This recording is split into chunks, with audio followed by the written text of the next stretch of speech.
This is Evan Park, and I monitor radio signals for a living. If you're watching this, humanity is probably extinct.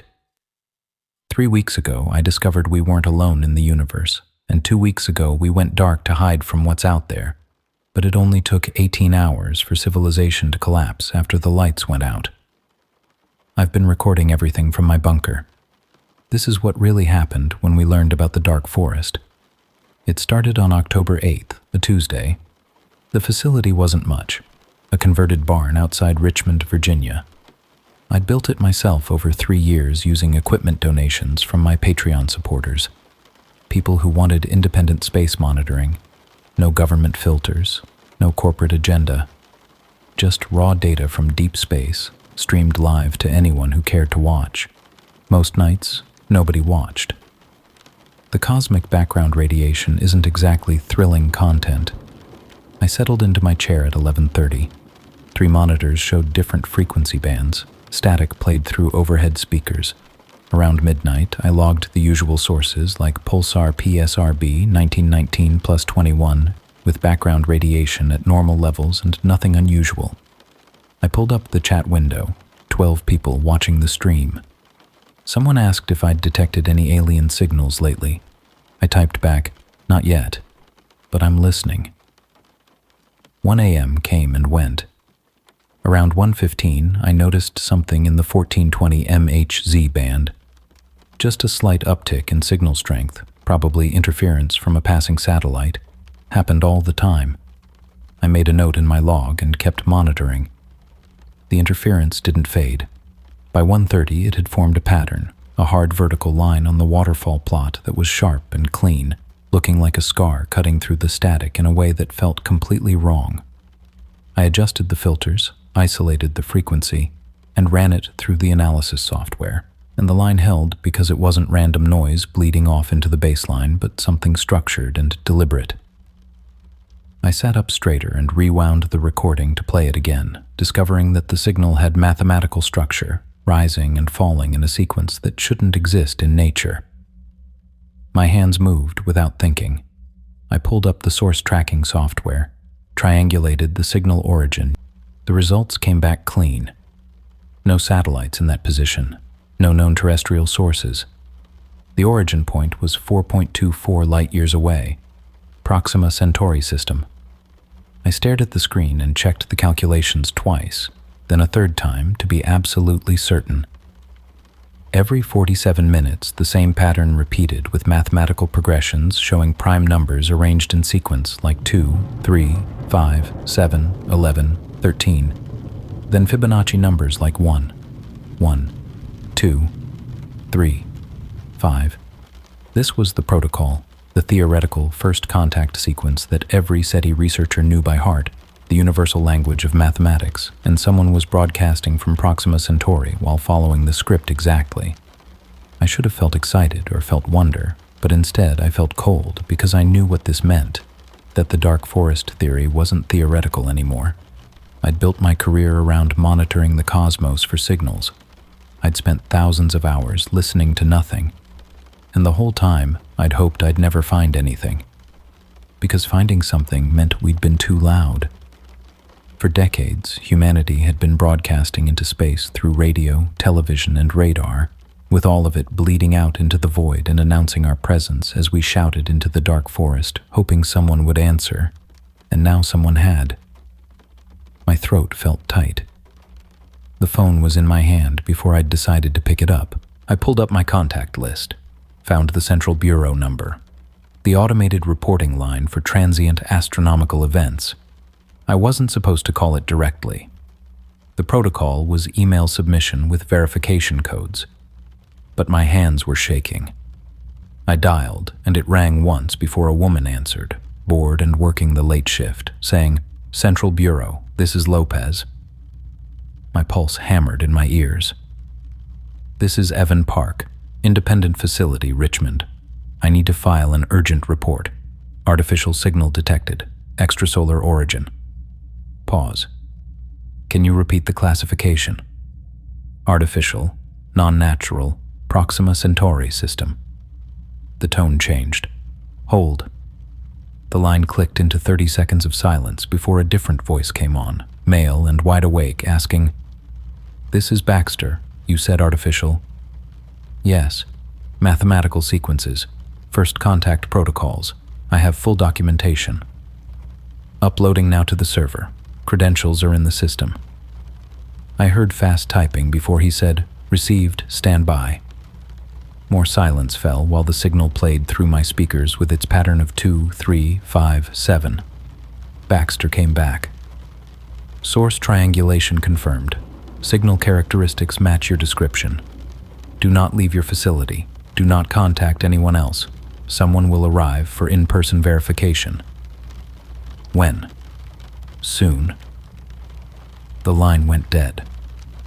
I sat there with the phone still pressed to my ear, realizing they were already en route before I'd even called, and my stomach dropped.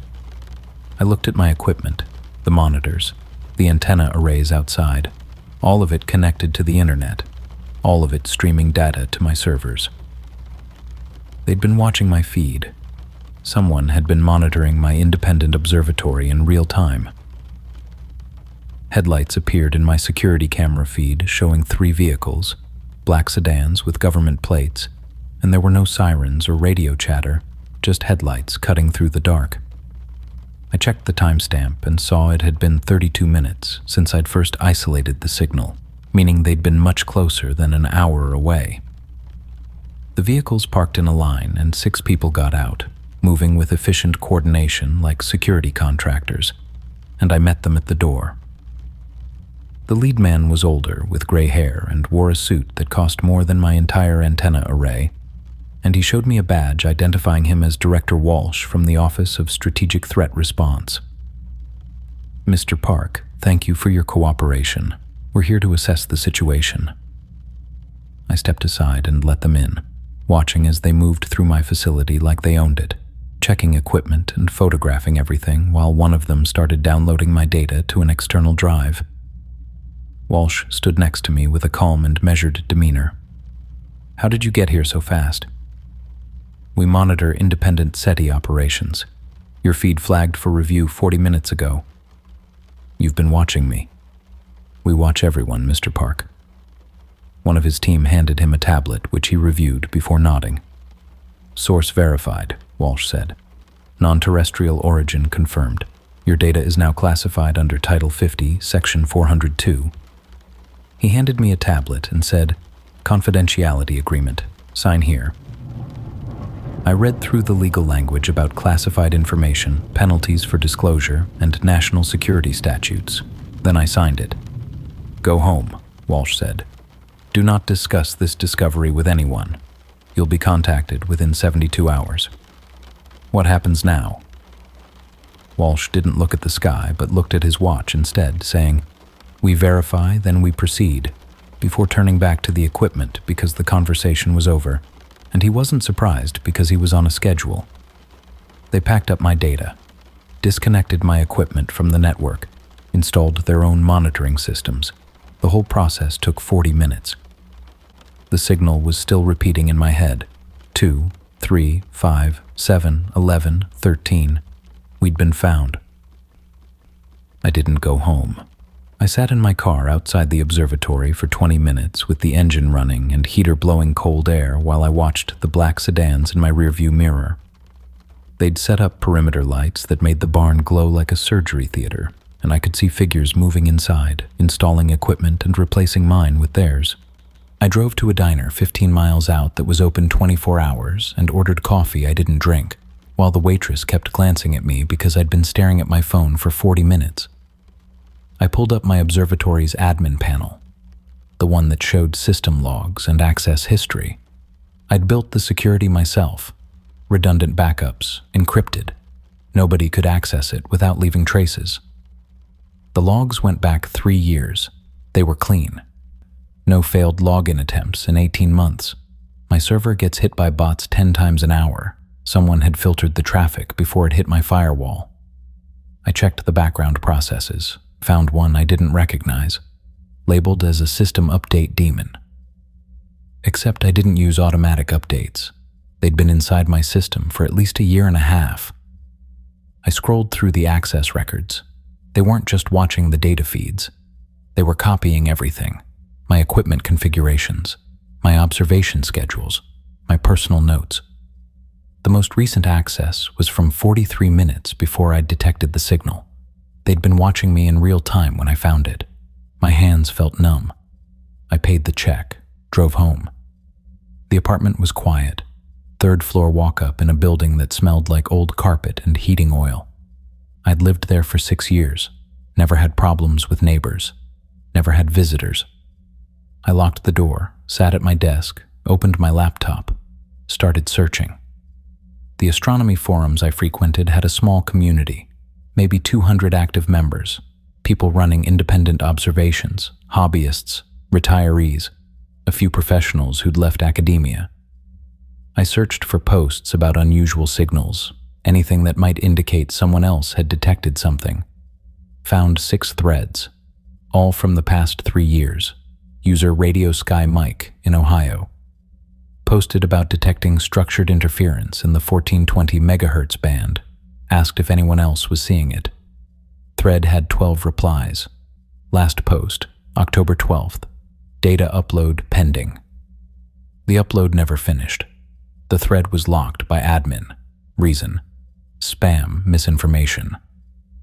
User DeepListener_AZ in Arizona mentioned picking up mathematical patterns from Tau Ceti. Posted detailed analysis, solid methodology. Then nothing. Account inactive for 8 months. 4 others. Same pattern. Detected something unusual. Posted about it. Then silence. I checked their profiles. Some had posted thousands of times over years. Active community members. Then they just stopped. I opened a private message window. Sent messages to all 6 accounts. Did you get a visit? Please respond if you see this. None of them showed as online. Most hadn't logged in for months. I leaned back in my chair as the screen glowed in the dark apartment. The government wasn't just monitoring me, but everyone. Every independent facility and every hobbyist with a dish in their backyard. And when someone found something, they disappeared. Not physically, but digitally. With accounts going dormant and websites stopping updates as if they'd been told to stop talking or made to stop. My phone buzzed with a text message from an unknown number saying, "Mr. Park, this is Director Walsh. We need to meet tomorrow at 10 a.m. Address attached. Come alone." I stared at the message and deleted it, but it reappeared 5 seconds later with the words, "This is not optional." I didn't try to turn it off, but dropped it into the foil-lined Faraday bag I kept in my desk drawer, and the signal died instantly because of an old habit from my rural upbringing where Dad taught me never to trust anything that could track you. I opened my laptop again and started pulling up old research on the dark forest theory, the one every astronomer knows but hopes is wrong, where the universe isn't empty but full of civilizations staying quiet because making noise gets you killed, and we'd been shouting into space for 100 years. I found academic papers, real ones published in obscure journals with analysis of the Fermi paradox, statistical models of interstellar conflict and game theory applied to cosmic survival, and one paper stopped me cold. Communications Infrastructure as Vector for Hostile Action, published 14 months ago. Authors from the Central Defense Directorate and Strategic Command. The abstract was clinical. Advanced civilizations likely possess capability to utilize electromagnetic infrastructure of less advanced species. Radio, internet, power grids. Any networked system becomes potential attack vector. Recommendation: develop protocols for rapid infrastructure shutdown in event of confirmed extrasolar contact. I read it 3 times. The recommendation was blunt. Deny the vector. If the enemy travels by wire, cut the wire. The paper had a classification marking. For official use only. But someone had leaked it, posted it to an archive site that collected classified documents. I kept reading. The paper recommended a response protocol. Codename, Protocol 7. Complete communications shutdown. Global coordination. Disable all broadcasting systems simultaneously. Prevent hostile utilization of infrastructure. The timeline was clear. Implementation must occur within 72 hours of confirmed contact to prevent system compromise. 72 hours. I'd detected the signal 8 hours ago. My laptop screen went black and then rebooted with white text on black background saying, "Mr. Park, stop researching, go to sleep, we will brief you tomorrow." Cold sweat formed on my neck as I slammed the laptop shut, unplugged it, pulled the battery, and sat in the dark. They were in everything. My phone, my computer, my observatory, every system I used.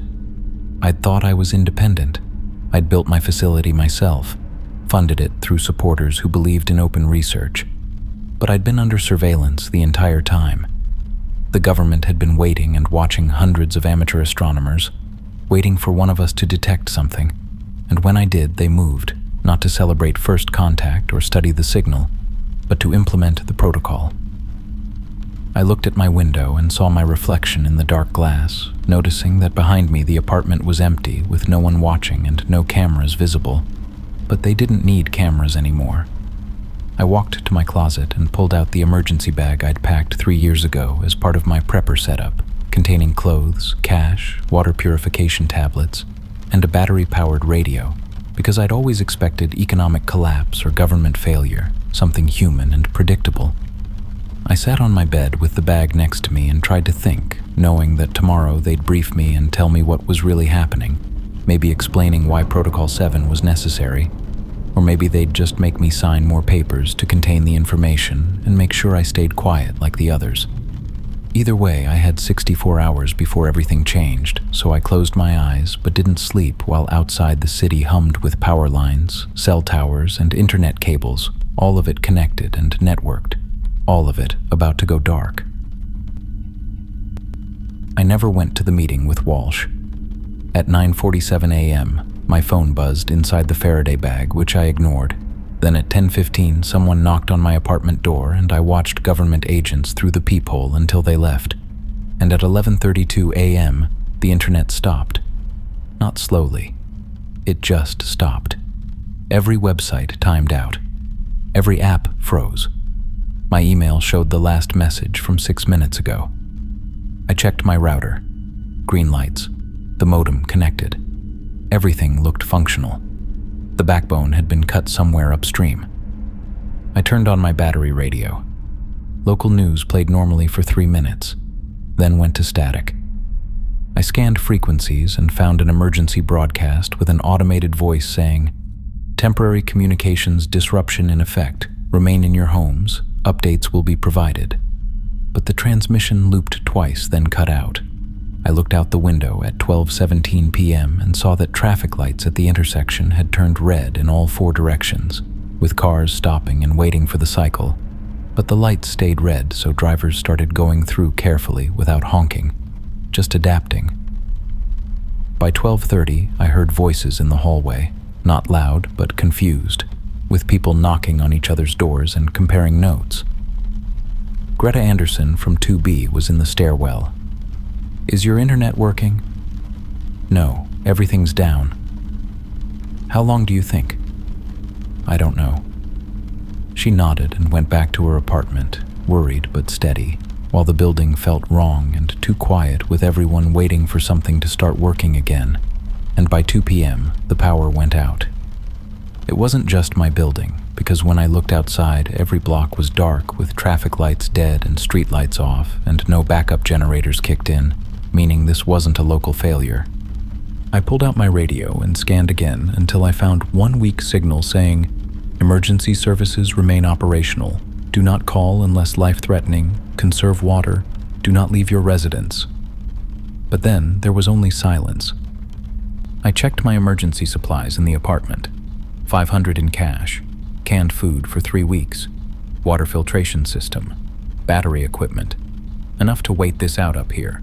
But I knew the real supplies were 2 floors down. The bunker had taken 18 months to build, an abandoned utility closet in the basement that most tenants didn't know existed. I'd reinforced the walls, installed air filtration, stocked it for long term, set up independent power, solar panel on the roof feeding batteries in the basement, hand-crank generator as backup. My Patreon supporters had funded the solar setup thinking it was for the observatory. It was, partially.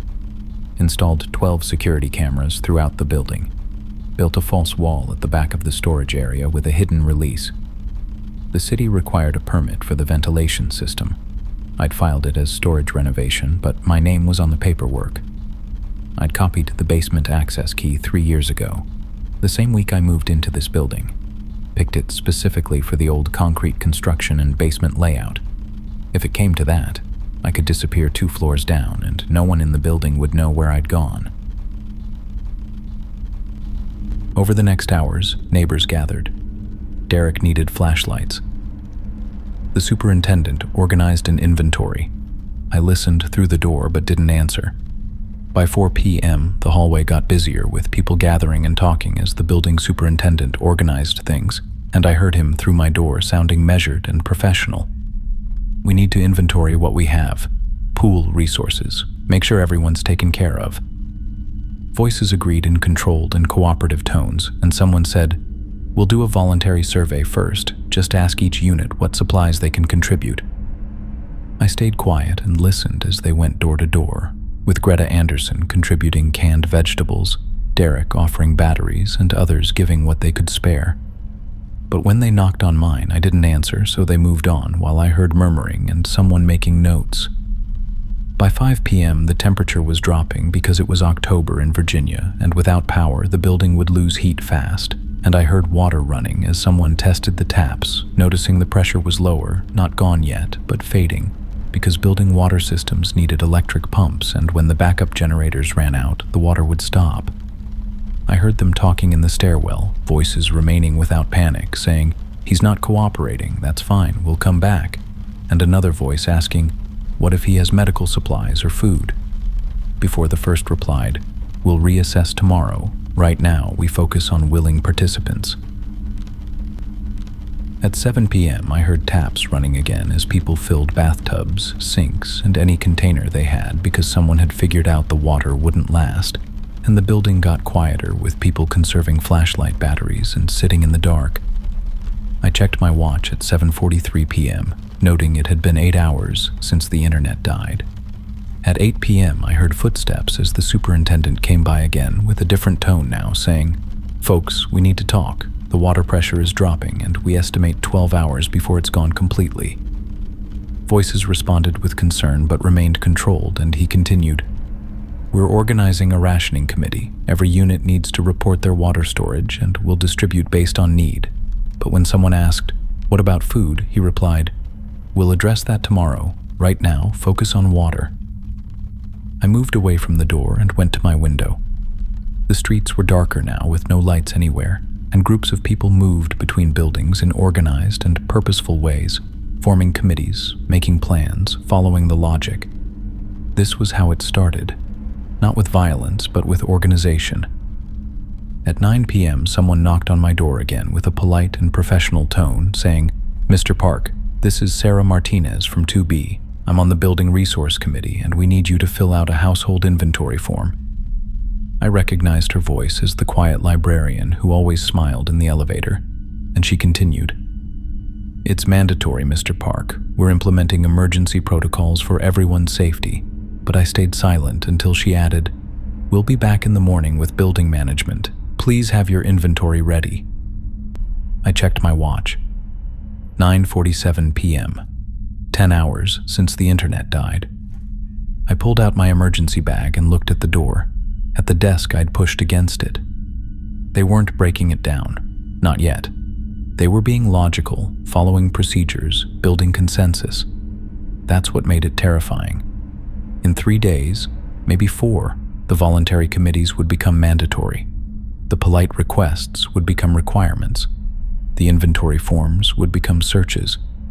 I'd seen the math and studied the collapse models, knowing this was textbook, and I had a choice between waiting until the violence started or leaving while they were still being civilized. I grabbed my bag and checked the hallway through the peephole to find it empty, then opened my door, locked it behind me, and walked to the back stairwell.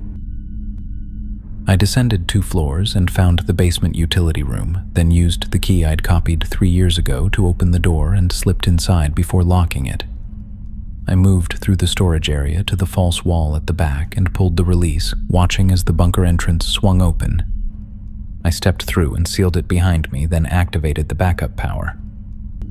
The screens flickered to life as I checked the timestamp, showing 10:42 p.m. on October 9th, which meant it had been 18 hours and 10 minutes since the internet died.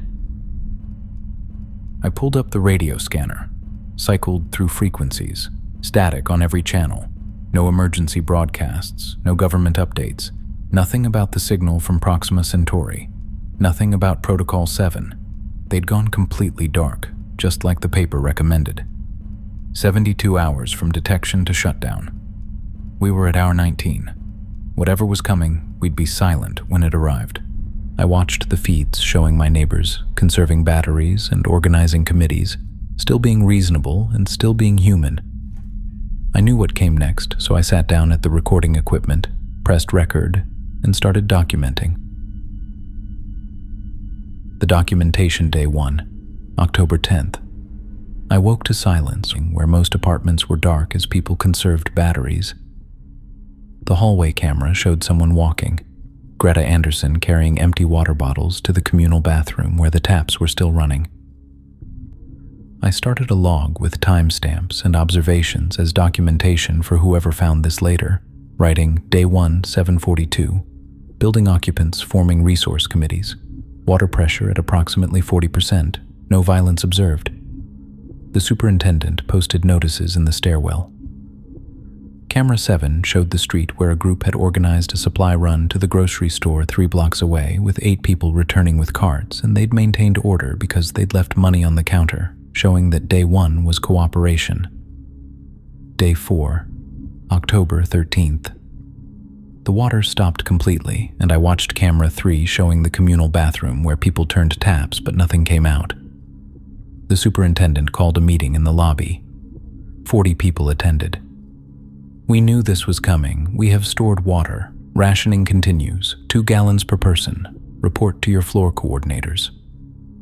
Someone asked about the government, when help was coming. We haven't heard anything. We assume they're managing larger population centers first. Nobody argued because they were still being logical, but I noticed changes as Camera 9 showed someone checking apartment doors and testing locks, not breaking in, but just checking. The voluntary inventory forms had become mandatory, floor coordinators going door to door with clipboards. My apartment was marked non-compliant on their list. They'd stopped knocking. Day 7, October 16th, week 1 was over. I scanned radio frequencies again, still nothing. No government broadcasts, no emergency services, no mention of extraterrestrial contact or Protocol 7. 72 hours had come and gone. Whatever the timeline was for, we were past it now. If the signal from Proxima Centauri meant something was coming, they should be here already. Or maybe they'd been here all along, waiting for us to go quiet. I went back to the monitors, watched my neighbors ration food. Easier to document what I could see than think about what I couldn't. The building had settled into routine. Morning water distribution, afternoon food allocation, evening meetings. They'd established a security rotation with 2 people in the lobby at all times, watching who came and went. Camera 4 showed the lobby where someone tried to leave with more than their ration, and the security team stopped them with professional efficiency. We need to see your allocation card. This is more than your household quota. My kid needs more. She's sick. Take it up with the medical committee. We can't make exceptions. The person backed down and returned the extra food with no violence, just rules being enforced. But Camera 11 showed something else in the back alley where 2 people were trading food for batteries at under market value, desperate transactions that showed black markets were forming. I logged it. Day 7, 1423. Resource inequality developing. Day 10, October 19th. The food was running low. I could see it in the ration lines with smaller portions and people getting thinner. The committees were losing authority. Days 14 to 17, October 23rd to 26th. Week 2 was tribal fragmentation. The building split into territorial floors with barricaded stairwells and hidden supply caches. Camera 5 showed floor 4 residents being turned back from floor 2. No visitors between floors. New policy. The superintendent's building-wide meeting drew 15 people. Camera 9 showed floor 3 barricading their entrance with furniture. The lobby security station went abandoned as people protected their own territories instead of common areas. Street cameras showed the organized supply runs replaced by individuals being stalked and followed out of frame. Days 14 to 17. Central authority collapsed. Territorial behavior complete. Individual predation beginning. Day 21, October 30th. Week 3 was silence, and the hallways were empty most of the time as people stayed in their apartments with doors barricaded. The building had gone quiet with no more meetings and no more committees, just doors locked and lights off. Day 23, November 1st. I checked the timestamp and saw 23 days since the internet died, and the building was almost completely dark now with most batteries dead. 23 days from internet outage to complete social collapse. The math had been exact. I sat back in my chair where the bunker was stable with water filtered, food stored, and power from batteries recharged by hand crank, knowing I could last months down here. But I'd seen enough. The final recording day, 23, November 1st, 23:47. This is Evan Park, and I'm recording this on magnetic tape, analog with no transmission. So if you're hearing this, you found the bunker, and I need to document what I've seen and what I understand now. 23 days ago, I detected an artificial signal from Proxima Centauri, and the government implemented Protocol 7, a complete communications shutdown, telling us it was to prevent them from using our infrastructure against us. And I believed them and watched my building collapse over 3 weeks through cooperation, then tribalism, then silence, documenting all of it as textbook social breakdown. But something's been wrong for the past 2 days, so let me explain.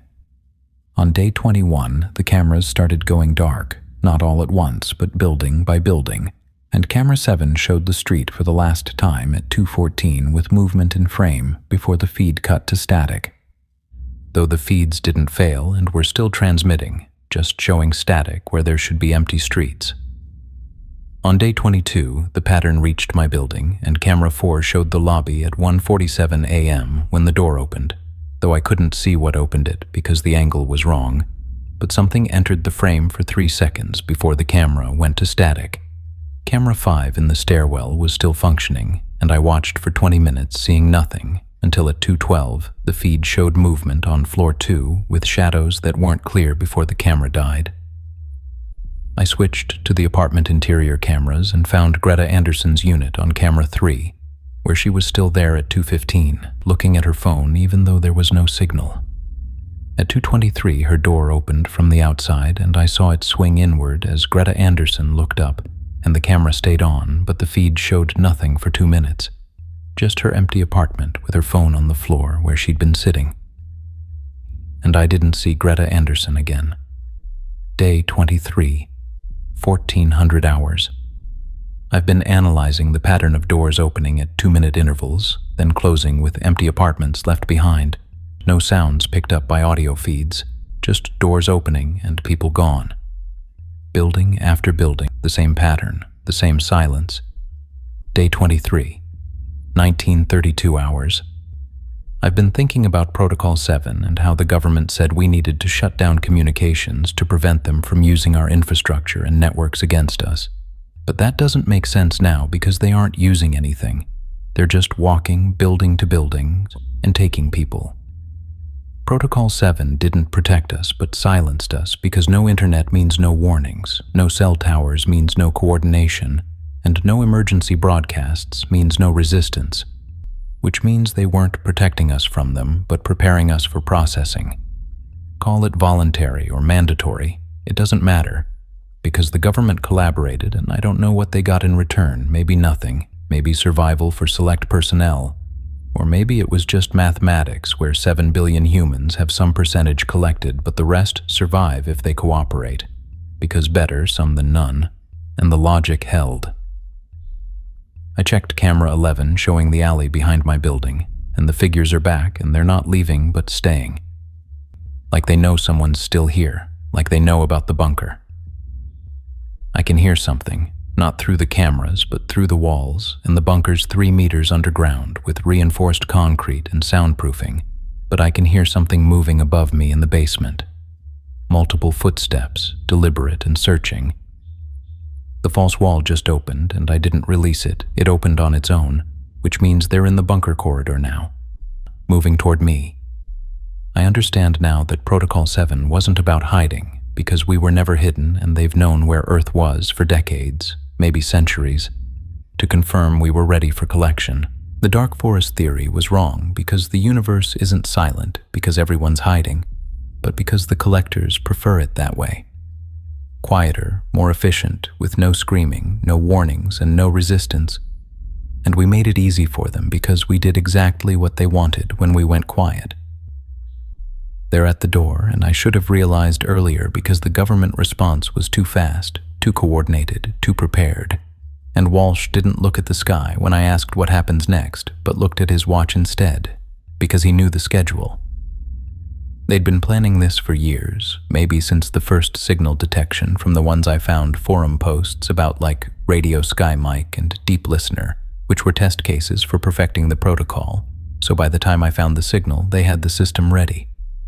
72 hours from detection to implementation, but it wasn't about stopping them from arriving. It was about making sure we were silent when they did. The door is opening, and I can hear them in the corridor now with wrong rhythm. Not forcing, but just opening, like they have access, like the government gave them the codes. Maybe the signal wasn't a greeting, but an echo, where every civilization broadcasts and every civilization gets the same mathematical response. And when they answer, the collection begins. Walsh knew. The forum users knew something was wrong. Someone needs to know what Protocol 7. End of recording.